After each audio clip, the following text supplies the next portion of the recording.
welcome to today's On This Day in Tudor History with me, Claire Ridgway. I've written several Tudor history books and I also run the Tudor Society and Anne Boleyn Files websites. Okay, today I'm going to go back to King Henry VIII's reign again.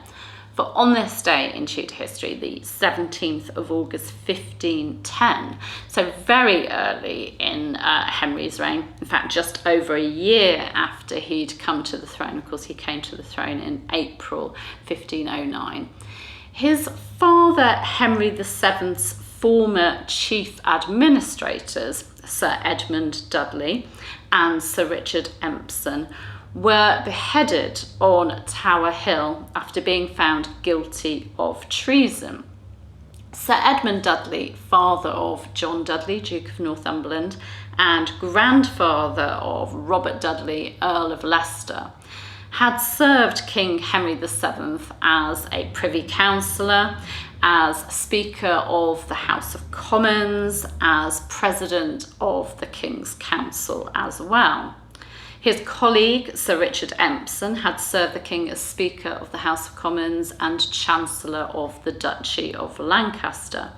Both men had been prominent members of the Council Learned in Law, which was a legal council set up in 1495 to defend Henry's position as a feudal landlord, particularly concerning the Duchy of Lancaster.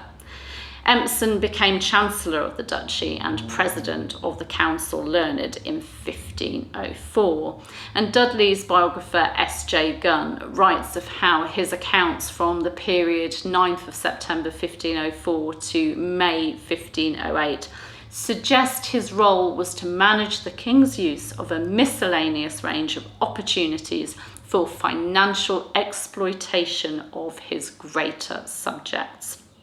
Now, the Council of the Learned was very unpopular, and Empson and Dudley's roles made them very unpopular and made them a great many enemies.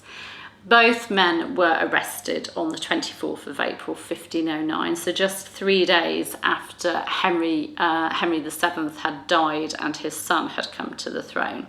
They were accused of plotting to hold, guide and govern the king and his council by assembling men to undertake a coup d'etat.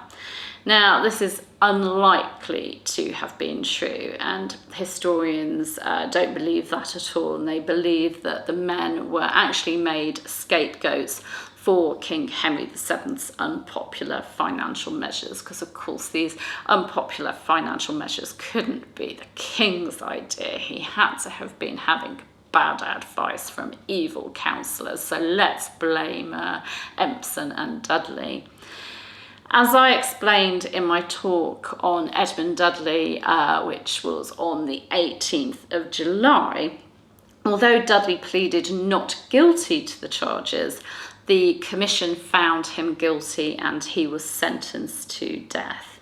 Empson was also convicted of treason, and the two men were thrown into the Tower of London to await their deaths. While in prison, Dudley wrote the allegorical treatise, The Tree of Commonwealth.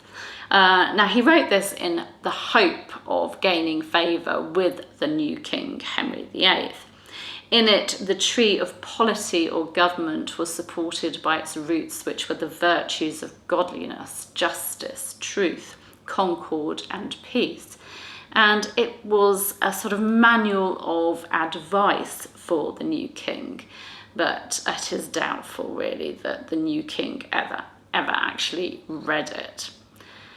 Chronicler Edward Hall wrote of Empson and Dudley's executions. He wrote, "The king being thus in his progress," so the king was away, "heard every day more and more complaints of Empson and Dudley, wherefore he sent writs to the sheriffs of London to put them in execution.